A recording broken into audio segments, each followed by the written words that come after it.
Hello guys, तर स्वागत आहे तुमचं आपले या यूट्यूब चॅनलवरती. मित्रांनो, चॅनलवर नवीन असाल तर चॅनलला सबस्क्राईब नक्की करा आणि अशाच नवनवीन अपडेट्स पाहत राहा. अंश मिनलला अलगद आपल्याजवळ ओढत हळूच कुजबुजला. फक्त मिठीने काम भागणार नाही. मिनल हसत म्हणाली, असं मग कशाने भागणार? अंश तिच्याकडे खोडकर नजरेने पाहत म्हणाला, कशाने भागणार ते तुला माहीतच आहे, पण यावेळी मला फक्त एक किस नको आहे आणि विश्वास ठेव, यावेळी तू मला थांबवू शकणार नाहीस. हे ऐकताच मिनल लाजून नजर खाली करते. तिची ती लाजरी नजर पाहून अंश हलकेच हसतो. तिला मिठीत घेतो आणि म्हणतो, चल आता जाऊया. लाजण्यासाठी तर आपल्याकडे पूर्ण आयुष्य पडलं आहे. मिनल त्याच्याकडे न पाहतच पुढे निघून जाते. ती तिथे पोहोचताच वाढदिवसाचं गाणं सुरू होतं. Happy birthday to you, happy birthday to you, happy birthday dear Mino, happy birthday to you. Minal मागे वळून पाहते तर विवान, आहान, माही, तृप्ती, वाणी, तरुण, रुद्रांश आणि तान्या सगळे हसतमुखाने तिच्यासमोर उभे असतात. सर्वांना पाहून तिच्या चेहऱ्यावर मोठं हसू उमटलं. Thank you so much guys, Vivaan अंशकडे पाहत म्हणाला. बाकी सगळं ठीक आहे रे भाऊ, पण या बँडवाल्यांची काही गरज नव्हती. आपल्या नाईट आऊटसाठी आपण मित्रमंडळीच पुरे होतो, नो आउटसाइडर्स. अंशने एक नजर बँडकडे टाकली आणि बाजूला उभ्या असलेल्या आपल्या गार्डकडे पाहिलं. गार्डने मान हलवत बँडवाल्यांना पैसे देऊन निरोप दिला. थोड्याच वेळात मिनलने केक कापला आणि सगळ्यांना भरवला. त्यानंतर सगळे कृत्रिमरित्या तयार केलेल्या बैठकीच्या जागेवर जाऊन बसले. अंश बाजूच्या सोफ्यावर बसला, मोबाईल हातात घेतला आणि कामात गुंतला. हे सगळं त्याला फारसं आवडत नव्हतं, पण मिनलसाठी तो तिच्या प्रत्येक अपूर्ण इच्छेला पूर्णत्व द्यायचा प्रयत्न करत होता. माहीच्या लक्षात आलं की तान्या इतरांच्या तुलनेत आज खूप शांत होती, म्हणून ती तिच्या शेजारी जाऊन बसली. तान्या अधूनमधून रुद्रांशकडे पाहत होती. माहीच्या नजरेतून ती गोष्ट सुटली नव्हती, पण रुद्रांशने एकदाही तिच्याकडे पाहिलं नाही. त्याचं हे वागणं तान्याला मनापासून खटकत होतं. तृप्ती मिनलकडे पाहत म्हणाली, मीनू, आज अंशने तर मनातलं सगळं बोलून टाकलं, आता तुझी पाळी. आहानही लगेच म्हणाला, आज त्याने तुझ्यासाठी खूप काही केलं आहे, मला वाटतं त्याचं कौतुक व्हायलाच हवं. मिनल काही क्षण विचार करत इकडे तिकडे पाहते. तेवढ्यात तिची नजर बाजूला ठेवलेल्या मायक्रोफोनवर पडते. ती मोबाईलमध्ये गुंतलेल्या अंशकडे प्रेमाने पाहत म्हणाली, एक मुलगा जो माझ्यासाठी खूप खास आहे. हे ऐकताच अंशने मोबाईलमधून नजर वर करून तिच्याकडे पाहिलं. पुढे मिनल म्हणाली, तो फक्त मला बटरफ्लाय म्हणत नाही, तर रोज मला तसं असल्याची जाणीव करून देतो. त्याच्याकडे खूप काम असतं, तरीही तो माझ्यासाठी वेळ काढतो. मी रुसले तर मला प्रेमाने समजावतो आणि त्यानंतर माझ्या अपूर्ण आणि विसरलेल्या इच्छा स्वतःच्या स्वप्नांसारख्या पूर्ण करतो. माझे हट्ट, माझे नखरे हसत हसत सहन करतो. मी अस्वस्थ झाले की मला सावरतो आणि त्याच नंतर तो माझ्यासोबत आहे आणि कायम राहील याची मला पूर्ण खात्री आहे.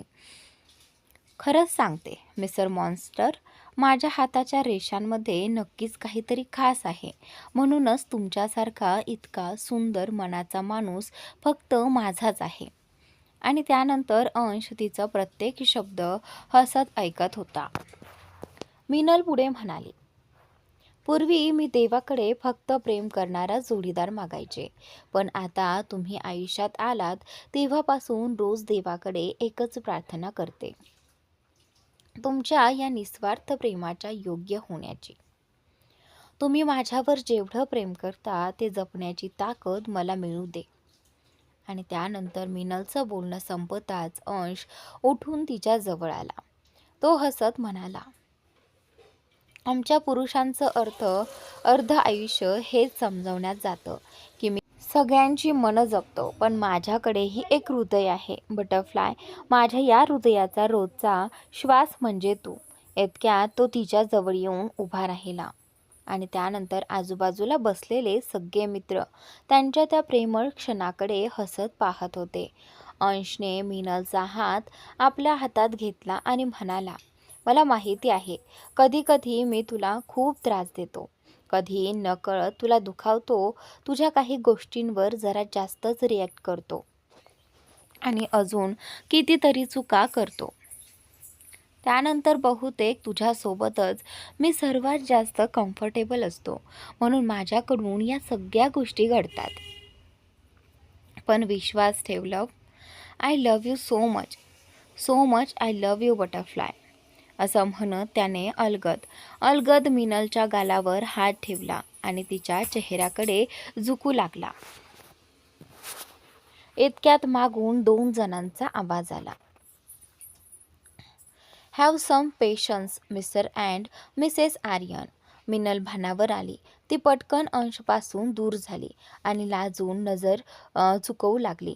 अंश तिची लाज कमी व्हावी म्हणून हसत म्हणाला, अहो जळू नका मित्रांनो, प्रत्येकालाच आपल्या मनातलं व्यक्त करण्याची पूर्ण मुभा आहे. फक्त एक विनंती, उद्या जर मी तुमच्या पर्सनल लाईफमध्ये ढवळाढवळ करू नये असं वाटत असेल तर माझ्या आयुष्यात कोणी स्पेशल नाही असं म्हणू नका. आता हा क्षण मनापासून एन्जॉय करा. मिनल वातावरण हलकं करत म्हणाली. ठीक आहे, मग आपण रुद्रांश भाऊ. भाऊ हा शब्द तोंडातून निघताच ती स्वतःच गोंधळी. सॉरी, चुकून तोंडातून निघालं. खरं तर थोड्या वेळापूर्वी मी तुमच्याकडे पाहत होते तेव्हा अंश म्हणाला होता, तो तुझ्या भावासारखाच आहे.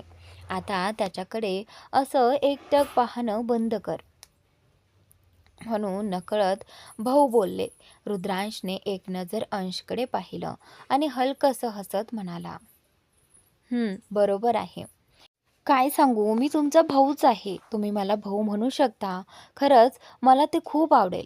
मिनल हसत म्हणाली, ठीक आहे रुद्रांश भाऊ, मग सुरुवात तुमच्यापासूनच.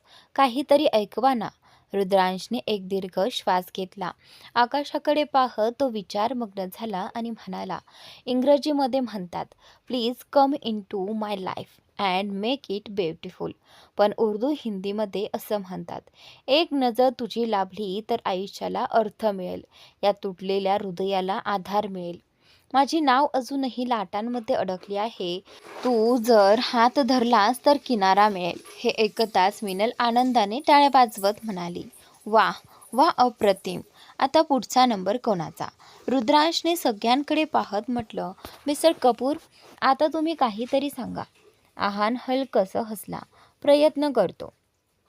त्याने एक क्षण माहीकडे पाहिलं आणि म्हणाला, आपण दोघं एकत्र आलो, एक सुंदर गोष्ट तयार झाली.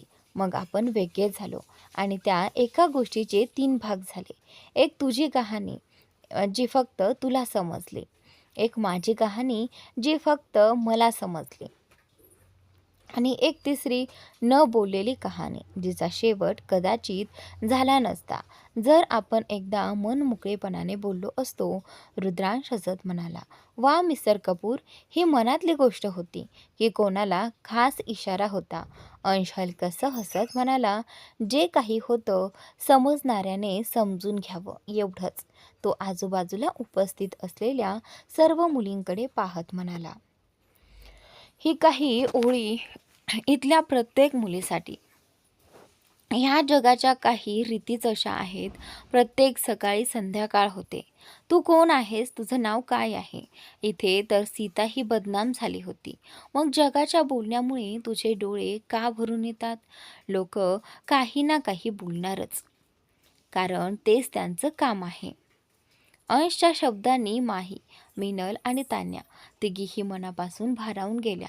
अंश पुढे म्हणाला, म्हणून धैर्याने उभं राहा, स्वतःवर विश्वास ठेवा, कारण तुमच्यापेक्षा महत्त्वाचं या जगात दुसरं कोणीही नाही. स्वतःसाठी विचार करा, स्वतःसाठी जगायला शिका. तुम्ही चांगलं करा किंवा वाईट, लोक बोलणारच, ते त्यांचं काम आहे. म्हणून पुढे चला. एखादी घटना किंवा एखादी व्यक्ती तुमच्या आयुष्याचा अडथळा बनू देऊ नका. आता तुझी पाळी. तान्या तान्या काही क्षण अंशकडे पाहत राहिली. तो नेमकं काय सांगू इच्छितोय हे ती समजून घेण्याचा प्रयत्न करत होती. ती हळू आवाजात म्हणाली, मी मी काय बोलू भाऊ? तुम्हाला माहितीच आहे मला हे सगळं जमत नाही. अंश हसत म्हणाला, यात न जमण्यासारखं काय आहे? लवकरच तुझं नमनसोबत लग्न होणार आहे. त्याच्याबद्दल तुला जे वाटतं ते फक्त शब्दात मांड. तान्याच्या चेहऱ्यावर मंद हास्य उमटलं आणि त्यानंतर तो जेव्हा हसत माझ्याकडे त्या नशिल्या डोळ्यांनी पाहतो एक दीर्घ श्वास घेत म्हणाली, नाही, माझ्याकडून नाही होणार. नमनला काही महत्त्वाचं काम होतं. तो इथे असता तर कदाचित बोलू शकले असते, पण तो नसताना माझ्या भावना शब्दात मांडणं खूप कठीण आहे. तान्याचं बोलणं संपताच रुद्रांश मोठ्याने हसला. डॉक्टर तान्या, ज्याला वेळ द्यायची असते तो वेळ काढतोच. जर प्रेम खरं असेल तर ते निभावतोच. जो तुमची किंमत जाणतो तो तुमची काळजी घेतोच. आणि ज्याला तुमची खरी कदर असते तो तुम्हाला गमावण्याची भीतीही बाळगतो. रुद्रांचे शब्द ऐकून तान्या काही क्षण त्याच्याकडेच पाहत राहिली. तृप्ती आणि मिनलने एकत्र टाळ्या वाजवायला सुरुवात केली. त्यांना पाहून बाकी सगळ्यांनीही टाळ्यांचा कडकडाहट केला. आहान हसत म्हणाला, वा मिस्टर शेखावत, आजच्या पार्टीत नेमकं काय खाऊन आलात? विवाने त्याच्या खांद्यावर हात ठेवत मिश्किलपणे म्हटलं, मला तर वाटतं डिनरमध्ये एखादा शायरच खाऊन आले आहात रुद्रांश भाऊ. पण त्या सगळ्या गोंधळात दोन व्यक्ती मात्र शांतपणे रुद्रांश आणि तान्याच्या नजरा वाचवण्याचा प्रयत्न करत होत्या. त्या म्हणजे अंश आणि माही. रुद्रांश पुन्हा हसत म्हणाला, चला अजून एक ऐका, जिच्यावर माझं प्रेम जडलं ती व्यवसायाने डॉक्टर आहे. माझा आजार मात्र तिला समजतच नाही.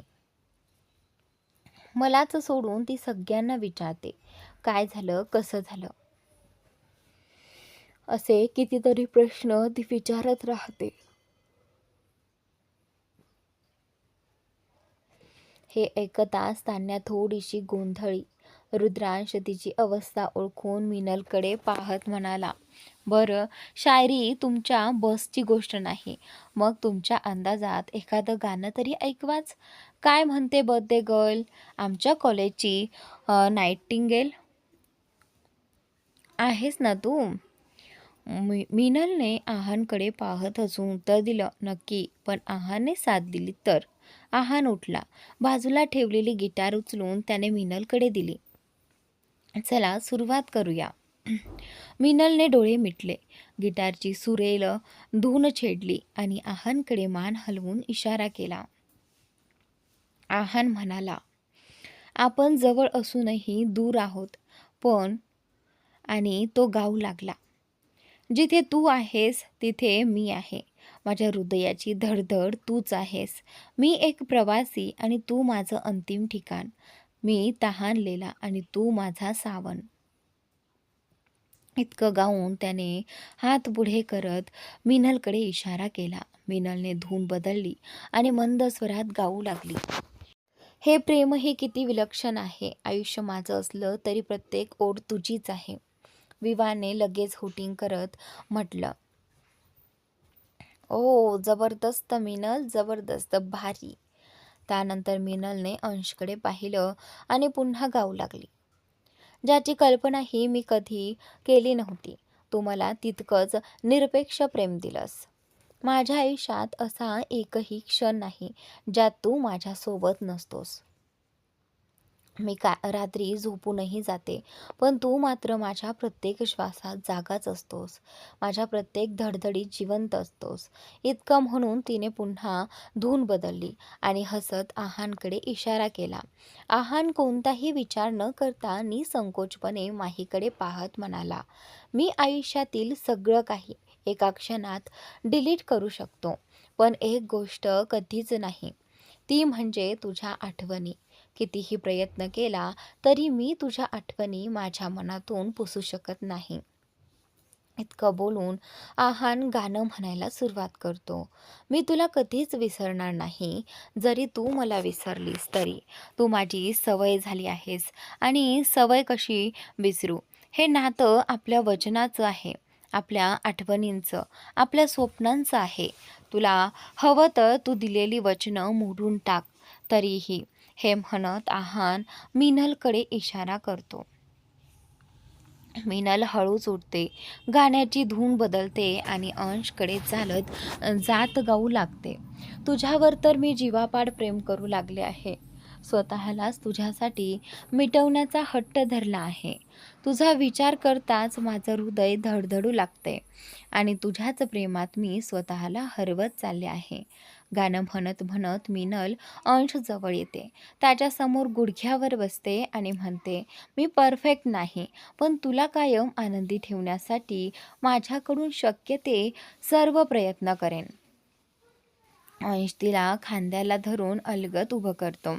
मिनल 2 पावलं मागे सरकते आणि पुन्हा गाऊ लागते. तू निघून गेलास, पण माझं मन अजूनही तुझ्या मागेच धावत आहे. मी मात्र इथेच थांबून गेलो. आपल्या दोघांमध्ये अजूनही काहीतरी आहे, जे आजही न बोललेलंच राहिलं. जे मी कधीच बोलू शकले नाही, ते आज पहिल्यांदाच सांगते. माझ्या हृदयात तू आहेस, माझ्या डोळ्यातही तूच आहेस, अगदी पहिल्या नजरेपासून. हो, पहिल्याच नजरेपासून. गाणं संपताच सगळे जोरजोरात हुटिंग करू लागतात. तान्या आणि माहीही टाळ्या वाजवत दोघांचं अभिनंदन करत होत्या. विवान उत्साहाने म्हणाला, भाऊ, आता तर पार्टी झालीच पाहिजे. शेवटी तुम्ही दोघांनी एकमेकांना प्रपोज केलंच. अंश मिनलकडे पाहत हसत म्हणाला, उद्या माझ्याकडून पार्टी, तीही माझ्या डिवाईन हॉटेलमध्ये. डिवाईन हे नाव ऐकताच सगळेच आश्चर्यचकित झाले. डिवाईन हे अंशच्या प्रसिद्ध हॉटेल्सपैकी एक होतं. त्या हॉटेलमधील प्रत्येक गोष्ट अंशने स्वतः डिझाईन केलेली होती. त्या हॉटेलमध्ये प्रवेश मिळवणं म्हणजे एखाद्या भाग्यापेक्षा कमी नव्हतं. अनेक वर्ष वाट पाहिल्यानंतरच तिथे बुकिंग मिळायचं. त्यामुळे तिथे जाणार आहोत ही कल्पना सगळ्यांसाठी आनंदाची होती. थोड्याच वेळात सगळे आपापल्या घरी निघून लागले. रुद्रांश तान्याच्या बाजूने जात म्हणाला, बाय डॉक्टर साहिबा, उद्या भेटू. आणि त्यावेळी असं म्हणत त्याने मागे वळून तान्याकडे डोळा मारला.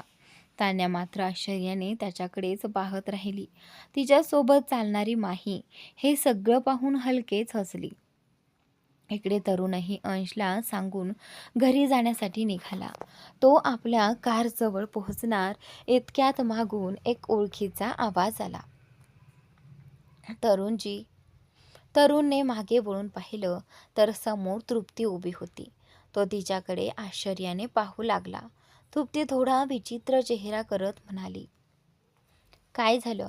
तुम्ही माझ्याकडे असे का पाहत आहात? तरुण भानावर येत म्हणाला, काही नाही, फक्त आज पहिल्यांदाच तुम्ही मला माझ्या नावाने हाक मारली म्हणून. तृप्ती नजर खाली करत म्हणाली, तुम्ही मला दोनदा वाचवलंत, त्यामुळे आता तुम्हाला भाऊची शेपटी म्हणणं बरं वाटत नाही. तरुण हसू आवरत म्हणाला, असं आहे तर मग दुसऱ्या एखाद्या नावाने हाक मारा. तृप्ती उत्साहाने म्हणाली, मिस्टर सेवियर, कसं वाटतं? तरुण हसत म्हणाला, बरं, पण माझ्याकडे काही काम होतं का? तृप्ती इकडे तिकडे पाहत काय बोलावं याचा विचार करू लागली. तिच्या चेहऱ्यावरील भाव पाहून तरुण म्हणाला, काय झालं तृप्तीजी? बोलायला घाबरताय की अजून काही बोलायचं तेच ठरवलं नाही? तृप्ती घाबरत म्हणाली, ते मी म्हणत होते, उद्या तुम्ही मला घ्यायला याल का? तरुण आश्चर्याने म्हणाला, मी? आणि त्यावेळी तृप्तीला आपण काय बोललो याची जाणीव झाली. तिने पटकन स्वतःला सावरत म्हटलं, हो, म्हणजे मला डिवाईन हॉटेलचं लोकेशन माहीत नाही, त्यामुळे मी उद्या संध्याकाळी 6 वाजता तयार असेन. तुम्ही मला घ्यायला या. Okay, bye, good night. इतकं बोलून ती निघून जाऊ लागली.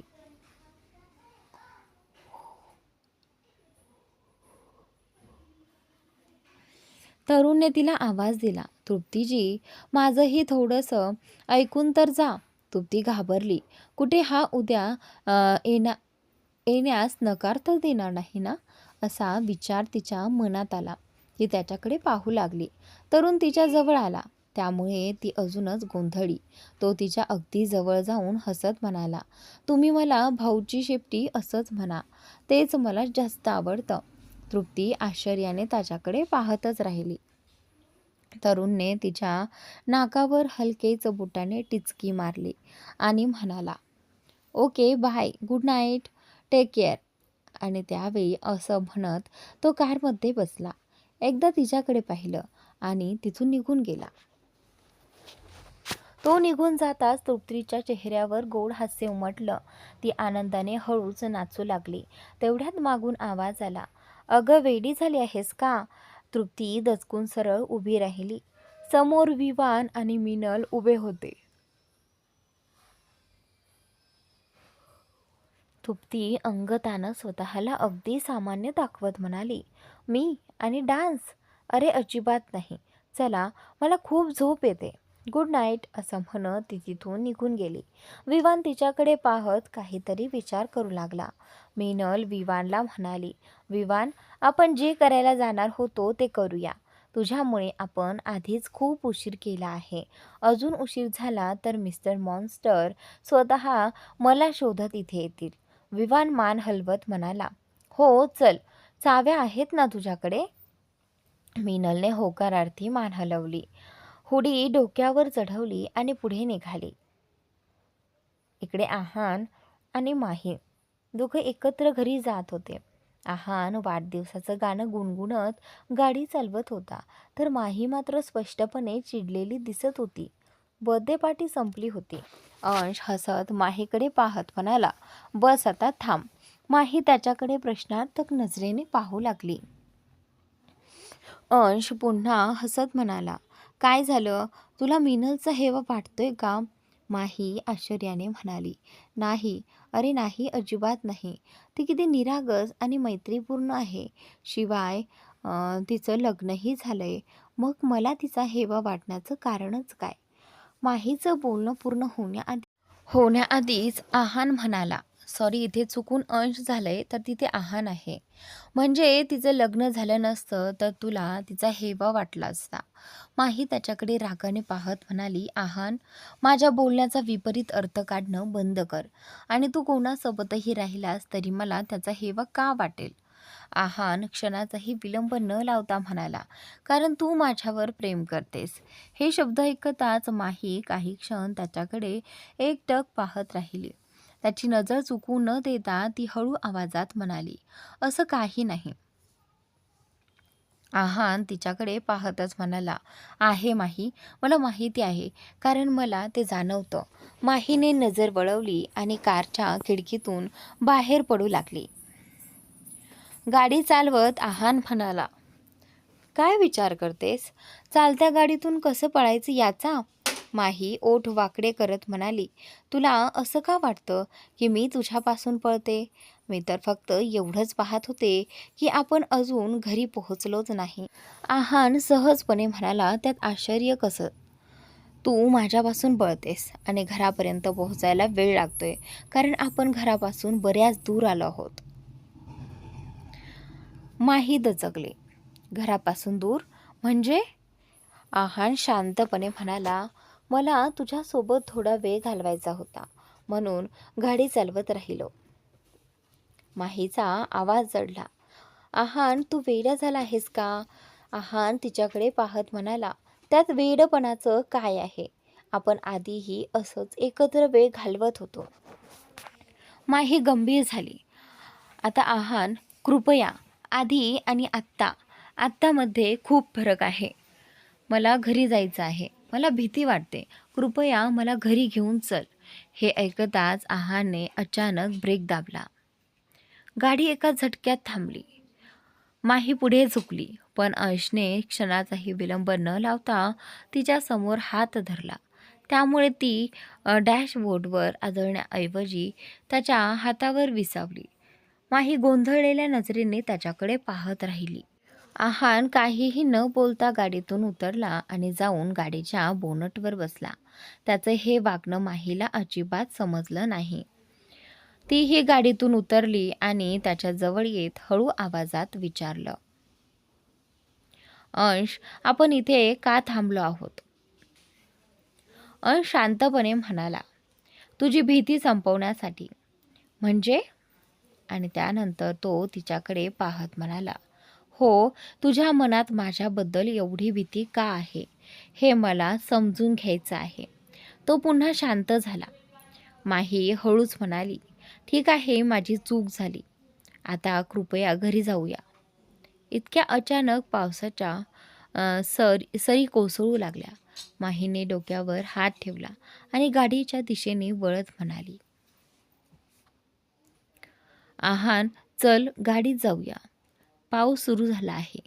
पण पुढच्या क्षणी तिला जाणवलं की अंशने तिचा हात हलकेच पकडून तिला थांबवलं आहे. ती आश्चर्याने त्याच्याकडे पाहू लागली.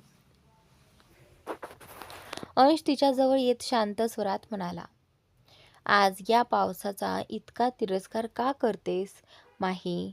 एकेकाळी तुला पाऊस खूप आवडायचा. पावसात पूर्ण भिजलेली माही थरथरत्या आवाजात म्हणाली, ती माही आता राहिलेली नाही. आहान तुझ्यासमोर उभी आहे, ती फक्त तिची सावली आहे.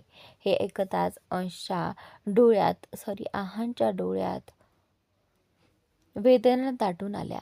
तो हळूच म्हणाला, जेव्हा तू असं बोलतेस ना, तेव्हा मला स्वतःचाच पराभव झाल्यासारखं वाटतं.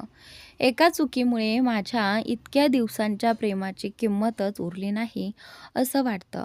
क्षणभर शांतता पसरली. पावसाच्या सरी दोघांवरही अखंड बरसत होत्या.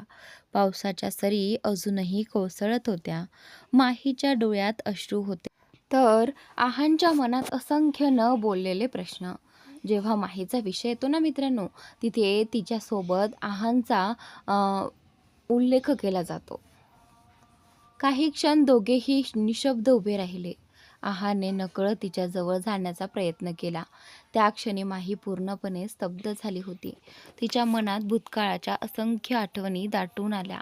क्षणभर आहांच्या स्वतःच्या भावनांवर ताबा ठेवू शकला नाही. पण पुढच्या क्षणी माही भानावर आली.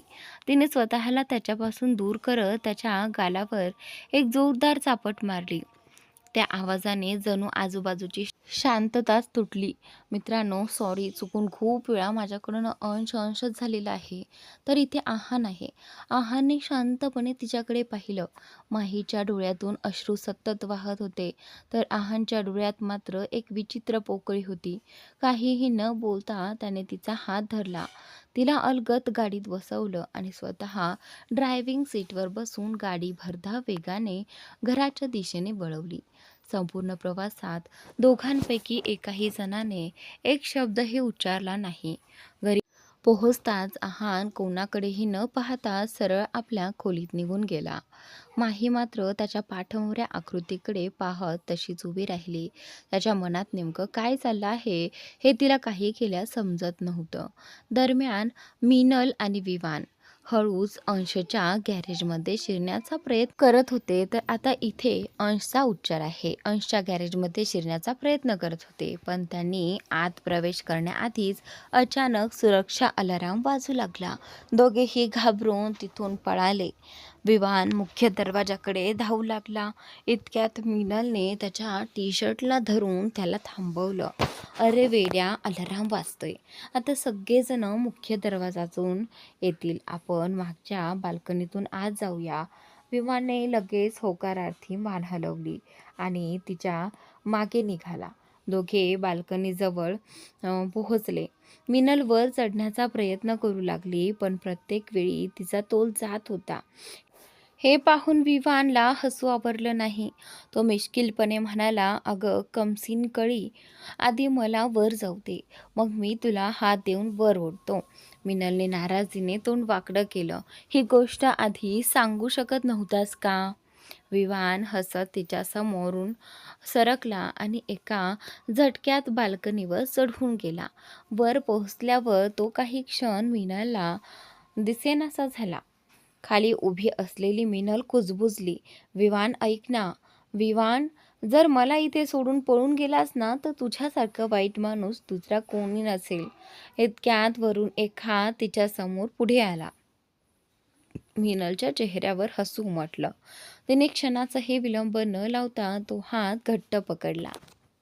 यानंतर ती झटकन वर बाल्कनीत चढून गेली. मिनलने डोक्यावरची हुडी काढत सुटकेचा निश्वास टाकला. देवा, बरं झालं आपल्याला कुणी पाहिलं नाही. समोरून आवाज आला. हो का, कुणीच पाहिलं नाही माझ्याशिवाय? मिनलने वर पाहिलं तर समोर अंश उभा होता.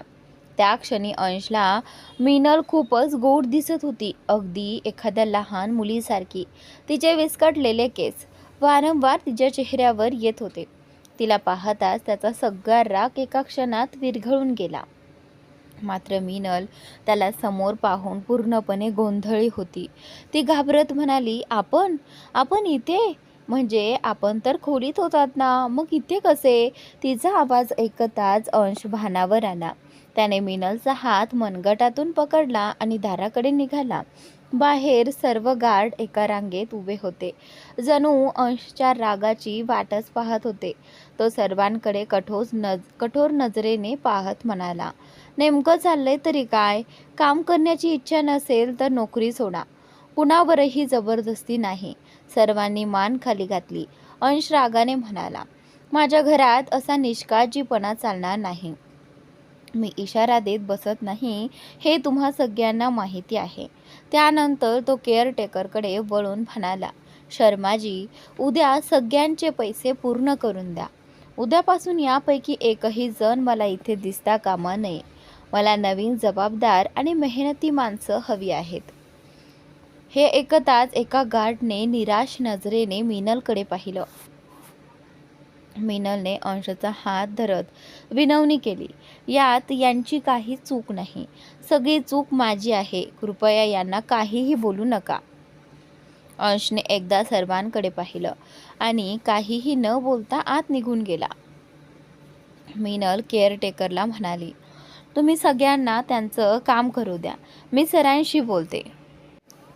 केअरटेकरने होकारार्थी मान हलवली. मिनल अंशच्या मागे धावत गेली, पण तो लिफ्टने वर निघून गेला होता.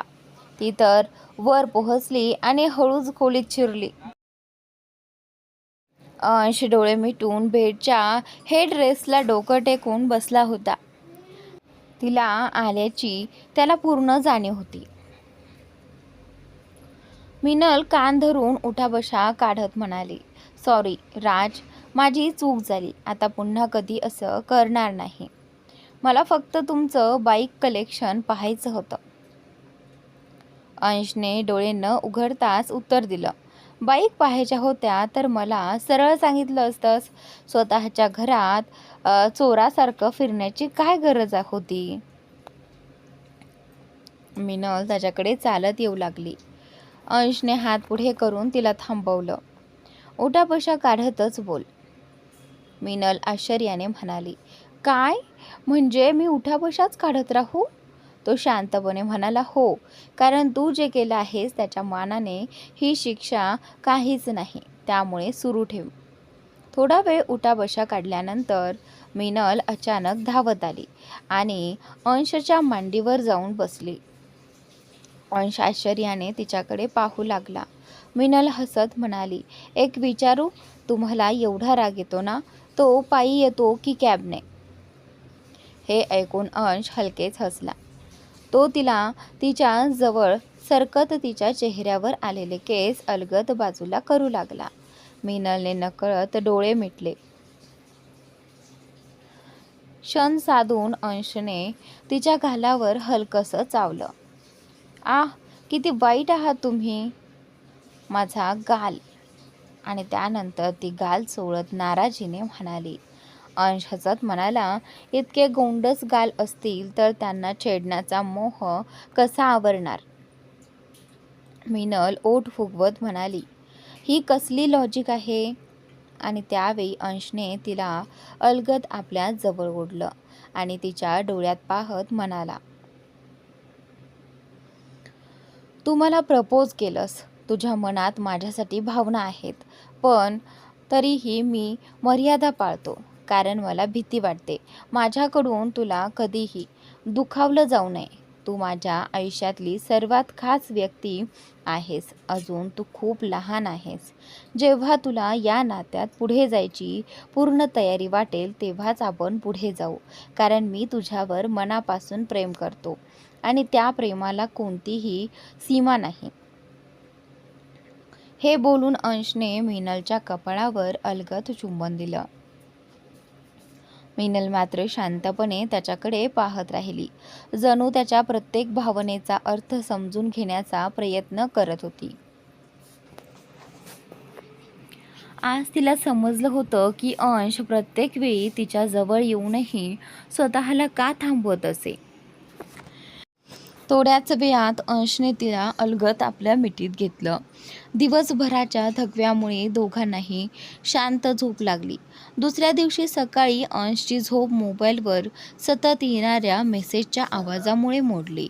तो वळून मोबाईल उचलणार इतक्यात त्याची नजर त्याच्या मिठीत शांतपणे झोपलेल्या मिनलकडे गेली आणि त्याचा विचारच बदलला. अंश काही क्षण एकटक पाहत राहिला. हात पुढे करत त्याने तिच्या गालावरून अलगद हात फिरवला. अर्धवट झोपेतच मिनल पुटपुटली, हा अंश, अजून थोडा वेळ झोपू द्या ना प्लीज. अंश हसत म्हणाला, ठीक आहे, पण त्याच्या बदल्यात मला काय मिळणार? झोपेच्या गुंगीतच मिनल म्हणाली, जे हवं ते घेऊन ऐकून. तिचं उत्तर ऐकताच अंशच्या मनात एकच इच्छा जागी झाली. तो हलकेच तिच्या जवळ सरकला आणि तिच्या ओठांवर अलगद आपले ओठ टेकवले. अंशच्या या अचानक केलेल्या कृतीने मिनलची झोप एका क्षणात उडाली. ती मोठमोठ्या डोळ्यांनी त्याच्याकडे पाहू लागली. अंशने तिच्या डोळ्यांवर हलकेच हात ठेवत मंद आवाजात म्हटलं, फक्त या सुंदर सकाळीचा आनंद घे. इतकं म्हणत त्याने हलक्याशा चुंबनाला अधिक प्रेमळ आणि गहिरे रूप दिलं. मिनलनेही त्याच्या खांद्यावर हात ठेवत त्याला तितक्याच प्रेमाने साथ दिली. काही क्षणातच अंश तिच्या अगदी जवळ आला होता. मिनलचा श्वास आता किंचित वेगाने चालू लागला होता, पण अंश जणू अजूनही त्या क्षणात हरवला होता. मिनलने त्याच्या छातीवर दोन्ही हात ठेवून त्याला हलकेच दूर केलं. अंशने तिच्या ओठांपासून स्वतःला दूर करत काळजीने विचारलं, तू ठीक आहेस ना? आणि त्यावेळी मिनलने फक्त मान हलवून होकार दिला. अंश तिच्या गालावर हात ठेवत म्हणाला, आय एम सॉरी बटरफ्लाय. कसं काय कळलंच नाही. छोटंसं किस कधी इतकं लांब गेलं ते कळलंच नाही. तेवढ्यात पुन्हा मोबाईलवर मेसेजचा आवाज आला. अंशने मोबाईलकडे पाहिलं. स्क्रीनवर एकामागोमाग अनेक मेसेज आले होते. मिनल शांतपणे म्हणाली, मी ठीक आहे अंश, तुम्ही आधी फोन बघा. मेसेज आहान, माही, तरुण, तान्या आणि रुद्रांश यांचे होते. प्रत्येकाने वेगवेगळ्या कारणामुळे आजच्या पार्टीला येता येणार नसल्याचं सांगितलं होतं. अंशने लगेच एक छोटासा रिप्लाय टाईप केला. कोणी आलं नाही तरी हरकत नाही. मी माझ्या बायकोसोबत नक्की येणार. फक्त एवढं लक्षात ठेवा, तुम्ही सगळे अंश आर्यनला नाही म्हणत आहात. Good look. तोच मेसेज त्याने सगळ्यांना एकाच वेळी पाठवला. मागे वळून पाहिलं तर मिनल पुन्हा शांतपणे झोपली होती. तिच्याकडे हसत पाहत अंश फ्रेश होण्यासाठी उठून गेला. इकडे तान्या एमर्जन्सी ड्युटी संपवून फ्रेश होण्यासाठी आपल्या फ्लॅटवर आली. हातात कॉफीचा मग घेऊन ती बाल्कनीत येऊन बसली. इतक्यात तिची नजर शेजारच्या बाल्कनीत व्यायाम करत असलेल्या रुद्रांशवर जाऊन स्थिरावली. घामाने पूर्ण भिजलेला रुद्रांश व्यायामात मग्न होता. त्याने फक्त टी शर्ट घातला होता. तान्या काही क्षण त्याच्याकडे एकटक पाहतच राहिली. तेवढ्यात रुद्रांश थांबला आणि घराच्या आतून कोणीतरी त्याच्या हातात टॉवेल दिला. ते दृश्य पाहताच तान्याला आत कोण असू शकतं याचा अंदाज आला. स्वतःला आवरता न आल्याने ती मोठ्याने म्हणाली, "तू सकाळी सकाळी इथे काय करत आहेस?"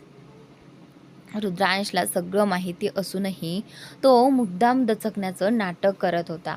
आणि "अरे देवा, तुम्ही तर माझ्या जीवावरच उठलात.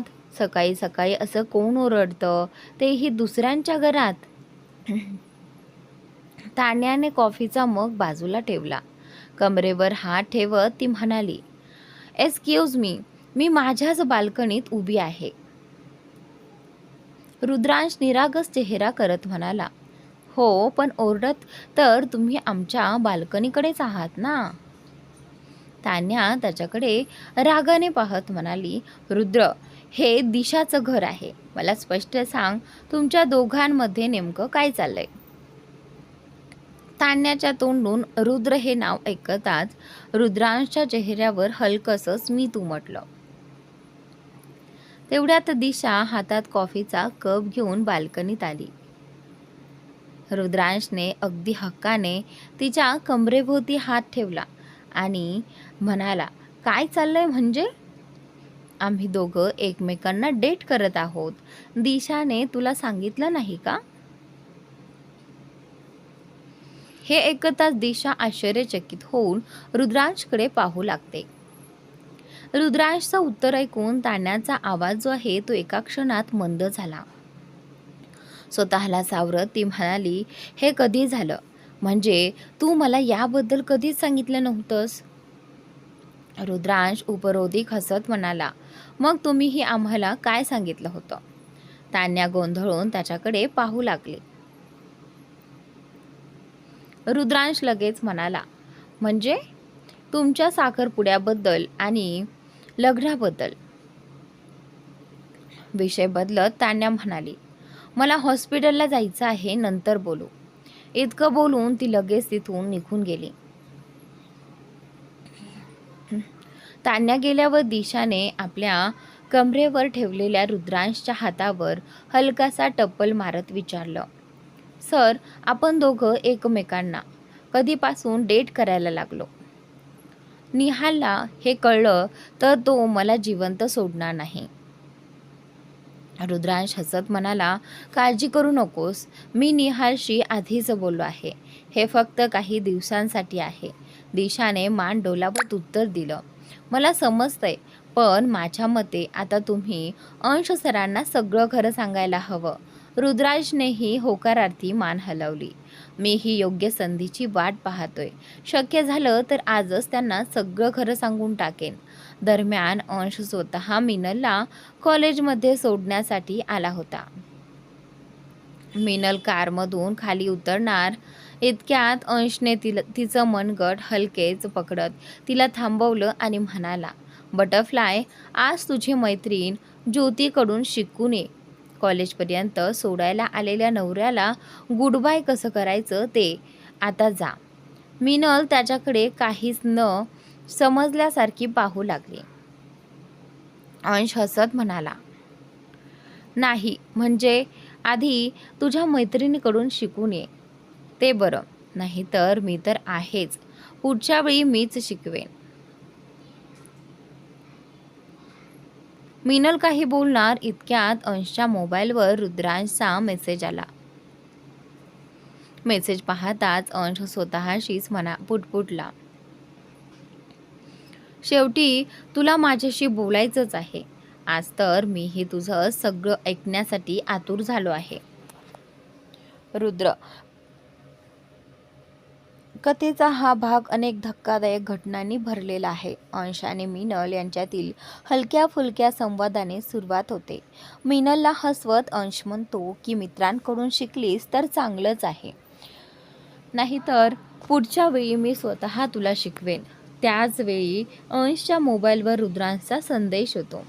तो संदेश पाहताच अंशच्या चेहऱ्यावर एक वेगळंसं स्मित उमटतं. "शेवटी तुला माझ्याशी बोलायचंच आहे आणि आज मी सुद्धा तुझं प्रत्येक शब्द ऐकण्यासाठी तयार आहे." असा विचार तो मनात करतो.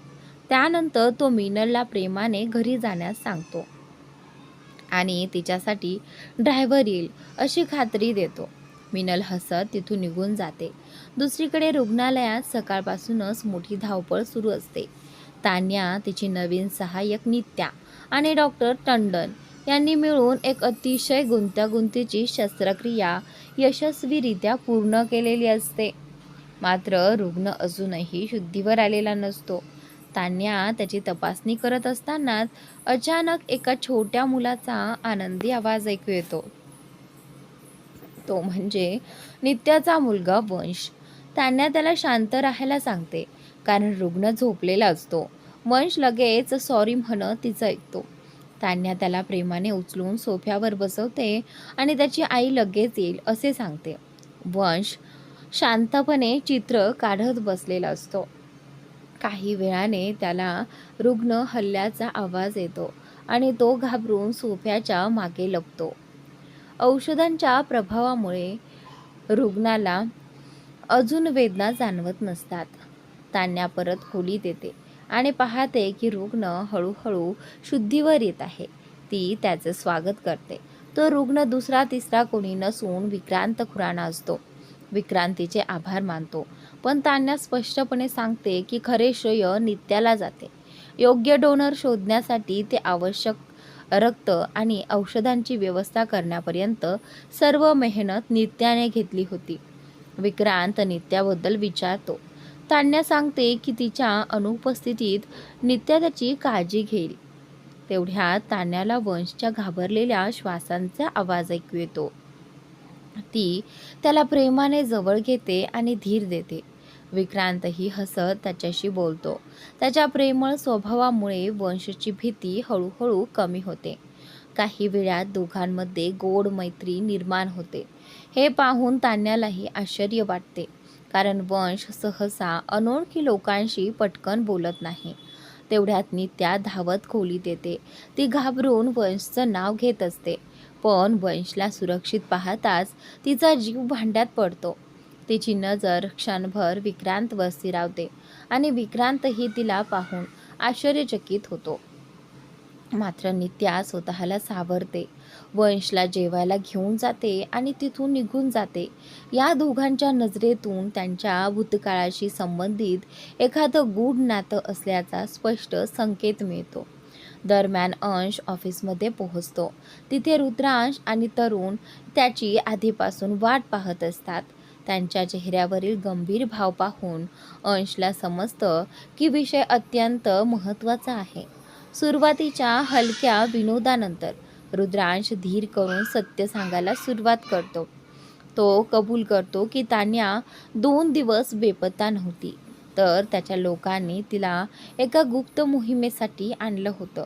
त्या मोहिमेदरम्यान रुद्रांशला गोळी लागली होती आणि कोणाच्याही नजरेत न येता त्याच्यावर शस्त्रक्रिया करण्यासाठी कुशल सर्जनची गरज होती. त्यावेळी तान्याची मदत घ्यावी लागली, पण त्यावेळी तान्या अंशची बहीण आहे हे त्याला मुळीच माहिती नव्हतं. हे सांगताना तो अपराधीपणाने गप्प होतो. अंश मात्र शांतपणे त्याचं वाक्य पूर्ण करतो. जर ती माझी बहीण आहे हे आधीच कळलं असतं तर तू तिच्यावर प्रेमच केलं नसतंस, बरोबर ना? अंश या शब्दांनी रुद्रांश आणि तरुण दोघेही स्तब्ध होतात, कारण अंशला हे सर्व आधीपासूनच माहिती असतं. अंश हसत रुद्रांशला सांगतो की त्याच्या प्रत्येक हालचालीवर त्याची नजर होती. तान्याच्या शेजारी फ्लॅट घेणं, तिच्याबद्दलची काळजी, नमनसोबत तिला पाहून होणारा मत्सर, स्वतःचा फ्लॅट दिशाला देणं, तान्याला गावात गुंडांपासून वाचवणं आणि त्यानंतर पोलिसांना बोलावणं.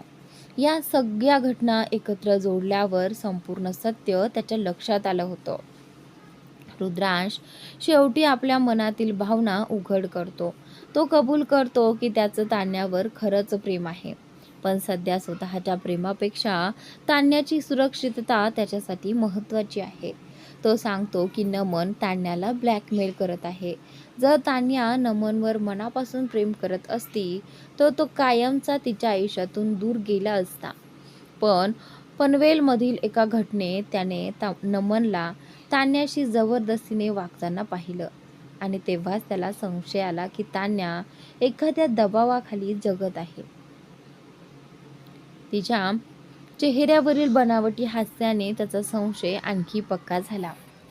रुद्रांश अंशला एक हार्ड डिस्क देतो. त्यात नमन आणि त्याच्या कुटुंबाशी संबंधित धक्कादायक माहिती असते. अंश ती माहिती पाहू लागतो. प्रत्येक फाईल उघडताच त्याच्या चेहऱ्यावरचा राग वाढत जातो. शेवटी तो संतापाने खुर्चीला लाथ मारतो आणि म्हणतो, जेव्हा आपण कुणाचं वाईट करत नाही तेव्हा लोक आपल्याला कमकुवत समजू लागतात. पण ते विसरतात की मी माफ करण्यापेक्षा शिक्षा देण्यावर विश्वास ठेवतो. माझ्या कुटुंबाला इजा करण्याचा विचार करून बुवाजींनी आयुष्यातली सर्वात मोठी चूक केली आहे. बुवाजी हे नाव ऐकताच रुद्रांश आणि तरुण दोघेही अवाक होतात. अंश त्यांना सांगतो की त्याचा बराच काळापासून त्यांच्यावर संशय होता, मात्र आजपर्यंत ठोस पुरावे नव्हते. आता सर्व पुरावे त्याच्या हातात आले आहेत असून पुढे तो आपल्या कुटुंबाविरुद्ध रचलेल्या प्रत्येक कटाचा हिशेब चुकता करण्यासाठी सज्ज झाला आहे. रुद्रांश गोंधळलेल्या नजरेने अंशकडे पाहू लागला. अंश रुद्रांशकडे पाहत म्हणाला, तुला तान्या फक्त आवडते की त्यापेक्षाही जास्त काही भावना आहेत? उत्तर देण्याआधी नीट विचार कर, कारण मला तुझ्याकडून फक्त सत्य ऐकायचं आहे. अंशचं बोलणं ऐकून तरुण रुद्रांशकडे पाहू लागला. रुद्रांश कोणताही भाव चेहऱ्यावर न आणता म्हणाला, हो, हे फक्त आवडण्यापेक्षा खूप जास्त आहे. मी तिच्यावर प्रेम करू लागलो आहे. मला माहिती आहे की हे कदाचित शक्य नाही, पण आयुष्यभर तिच्यासोबत राहण्याची स्वप्न मी पाहू लागलो होतो. रुद्रांशचं उत्तर ऐकताच अंश म्हणाला, मग तुझं स्वप्न पूर्ण कर. तान्याच्या साखरपुड्याला अजून 2 दिवस बाकी आहेत. जर तू नमन विरुद्ध पुरावे घेऊन आलास तर तान्या तुझी होईल. हे ऐकताच रुद्रांश तिथून निघून जाऊ लागला. त्याला जाताना पाहून अंश म्हणाला, काय झालं? माझी डील आवडली नाही का? आणि त्यावेळी रुद्रांश मागे वळून म्हणाला, मला माहीत नाही तिलाही मी आवडतो की नाही, पण तिच्या आयुष्यात नमनसारखा माणूस कधीच येऊ देणार नाही. आणि तुमच्या डीलचं म्हणाल तर तुमची बहीण माझ्यासाठी कुठलाही व्यवहार नाही जिचा सौदा केला जाईल. मला फक्त ती आनंदी आणि सुरक्षित राहावी एवढंच हवं आहे. पुन्हा लवकरच भेटू. इतकं बोलून रुद्रांश तिथून निघून गेला. रुद्रांश गेल्यावर अंश हसत तरुणकडे पाहत म्हणाला, आज याने खरंच मला प्रभावित केलं. बरं तरुण, तुला काय वाटतं? रुद्रांश ताणण्यासाठी योग्य आहे ना? तरुण दचकत म्हणाला, जी, मी कसं सांगू शकतो? अंश निर्विकार चेहऱ्याने त्याच्याकडे पाहत म्हणाला, का? कारण तूही त्याच वाटेवर चाललायस. तरुण घाबरत म्हणाला, जी सर, मला काही समजलं नाही. आणि त्यावेळी अंश हलकसं हसत म्हणाला, तरुण, मी काय बोलेन किंवा काय विचार करेन याचा विचार करून कधीच तुझ्या आयुष्याचे निर्णय घेऊ नकोस. तुला जे योग्य वाटतं तेच कर. आता थोडं कामावर लक्ष देऊया. तरुण थोडा घाबरतच होकारार्थी मान हलवतो. दरम्यान संध्याकाळच्या वेळी हॉस्पिटलमध्ये तान्या विक्रांतची तपासणी करण्यासाठी आली. विक्रांत तान्याला म्हणाला, डॉक्टर, एक वैयक्तिक प्रश्न विचारू का? तान्याने त्याच्याकडे एक नजर टाकत उत्तर दिलं, हो विचारा मिस्टर खुराना. सांगण्यासारखं असेल तर नक्की सांगा. नक्की सांगेल. विक्रांत थोडा विचार करून म्हणाला, हा वंश नेहमी हॉस्पिटलमध्ये काय येतो? त्याची काळजी घेण्यासाठी घरी कुणी नाही का? बघा, मला काहीच हरकत नाही, पण एवढ्या लहान मुलाला सतत हॉस्पिटलमध्ये? आणि त्यावेळी तान्या चेहऱ्यावर हलकसं स्मित आणत म्हणाली, वंश त्याची आई नित्या आणि आजोबांसोबत नैनितालमध्ये राहत होता. पण काही काळापूर्वी त्याच्या आजोबांचं निधन झालं. त्यानंतर नित्या पूर्णपणे एकटी पडली. काही महिन्यांपूर्वी माझ्या सांगण्यावरूनच ती इथे परत आली. वंशला एकटेपणा जाणवू नये म्हणून ती त्यालाही सोबत घेऊन येते. शिवाय काही महिन्यांनी वंश शिक्षणासाठी हॉस्टेलमध्ये जाणार आहे. विक्रांत पुन्हा विचारत म्हणाला, आणि त्याचे वडील म्हणजे वंशचे डॅड? हा प्रश्न ऐकताच तान्या काही क्षण विक्रांतकडे पाहत राहिली. थोडा वेळ शांत राहिल्यानंतर ती म्हणाली, वंशचे वडील भारताबाहेर राहतात. हे बोलताना मात्र ती विक्रांतच्या नजरेला नजर देणं टाळत होती. हे पाहून विक्रांत हलकसं हसत म्हणाला, काही हरकत नाही, जेव्हा तुम्हाला योग्य वाटेल तेव्हा खरं सांगा. तान्या त्याच्याकडे पाहू लागली. विक्रांत हसत पुढे म्हणाला, विद्यार्थ्यांसोबत काम करत करत माणसांच्या चेहऱ्यावरून त्यांचं खरं खोटं ओळखायची सवय झाली आहे. तान्या थोडीशी संकोचून म्हणाली, सॉरी, नित्याच्या वैयक्तिक आयुष्याबद्दल मी कसं सांगू? विक्रांत लगेच म्हणाला, पण मी तिच्याबद्दल काही विचारलंच नाही. मला तर फक्त वंशबद्दल जाणून घ्यायचं होतं. तान्या काही क्षण विचार करून म्हणाली, खरं तर डॉक्टर नित्या वंशची सिंगल मदर आहे. वंशच्या वडिलांबद्दल मलाही फारसं काही माहिती नाही. हे ऐकताच विक्रांतला जणू जबरदस्त धक्काच बसला. तर मित्रांनो, आजचा भाग इथे संपतोय. पुढील भाग नक्की पहा आणि चॅनलला सबस्क्राईब नक्की करा.